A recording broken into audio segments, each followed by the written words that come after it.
Hello mga ka-idol, maayong adlaw. So di ako mga ka-idol sa akong kamaisan kay nagsanggi ko karon mga ka-idol sa akong mga mais. So kumusta mong tanan diha karon mga ka-idol nga ako ang mga pinalangga nga mga followers sa tibuok kalibutan. So I hope nga okay ra mong tanan diha karon mga ka-idol. By the way mga ka-idol, gusto lang ko magpasalamat diha kaninyo mga ka-idol kay tungod kay karon niabot na gyud ta og 500k followers mga ka-idol sa ako ang Facebook page. Yay! Salamat mga kaidol sa inyong suporta mga kaidol, sa inyong mainiton kayo nga suporta. Salamat kayo kaninyong tanan mga kaidol, kay kung dili patungod ninyo mga kaidol, dili gyud ta maabot karon og 500,000. Yay, 500,000 na ta mga kaidol. Salamat sa inyong suporta. So wala gyud ko nag-expect mga kaidol nga maabot ba dita karon og 500k followers, kay bag-uhay pa lang kini ako ang Facebook page mga kaidol. Nag 1 year pa lang kini mga kaidol. Niadtong miaging buwan pagka July 18. Lipay kay ko mga kaidol tungod kay pag-abot sa 1 year anniversary mga kaidol sa ako ang Facebook page. And then na-monetize sad ko mga kaidol pagka July 18. So inaana mga kaidol, grabe jud ang gift nga gihatag sa Ginoo mga kaidol sa ako tungod kay naatol pa gyud sa ako ang first year anniversary sa ako ang Facebook page. Okay, na-monetize ko mga kaidol, na-invite na ko sa content monetizations, and then nag-income na usab ako karon mga kaidol. So pasalamat yun ko dako sa Ginoo.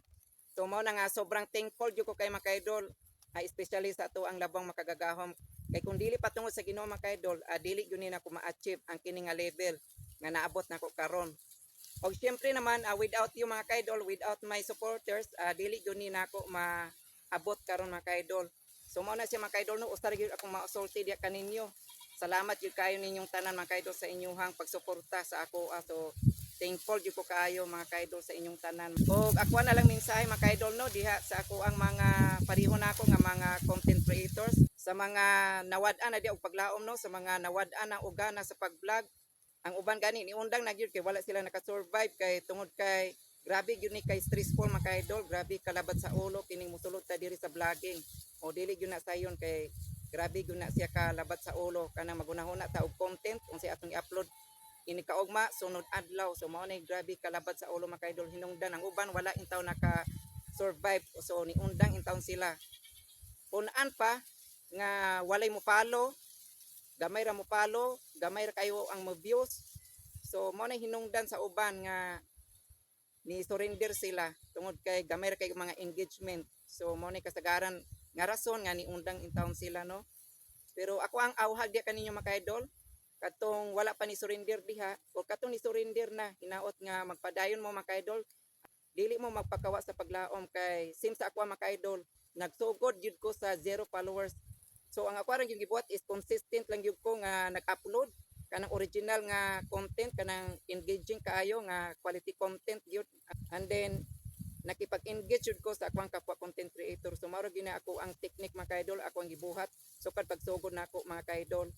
So hinungdan nga ni grow gyud ni ako ang page mga kaidol, nga paspas kayo ang pag-grow ni ini sa mga followers ug mga daghan kay kog mga views diri mga kaidol, mga million views usab. So mao na mga kaidol, hinaot nga kamo usab mga kaidol ma-inspire mo sa ako, magpadayon mo sa inyong nasugdan kay sayang kayo mga kaidol kung muundang mo. Normal naman gyud na mga kaidol nga mapay pagsugod nato, gagmay gyud kay tag mga engagement, gagmay kay tag mga views, halos walay mo follow sa ato. So normal na mo na nga padayon na gyud, mao ra gyud technique mga kaidol, padayon consistent gyud ang pag-upload.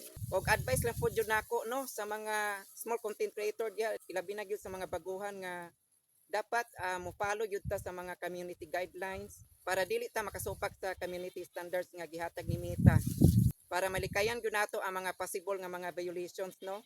Mo na pinaka-importante nato diri. Okay, so mao ra na tanan mga kaidol. So daghang salamat mga kaidol. So magtiwas ako og sanggi diri mga kaidol. So daghang salamat mga kaidol, og bye bye mga kaidol. Amping tang tanan. Bye bye.